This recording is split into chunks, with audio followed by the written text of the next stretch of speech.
ang Blue Ribbon Committee ni Senator Lacson. Hindi mo malaman kung ano direksyon. Inagalang ko po si Senator Lacson, pero nakita ko po ngayon, parang walang direksyon yung kanyang pag-iimbestiga.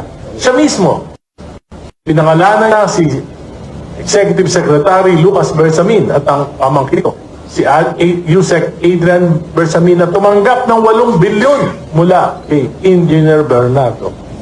Pero hindi niya po inimbestigahan, hindi niya pinatawag, at ngayon lamang nabasa ko na wala siyang balak ipatawag ang mga Bersamin. Bakit po?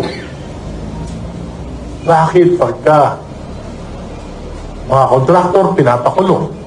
Bakit pagka yung mga maliliit na engineers pinapakulong?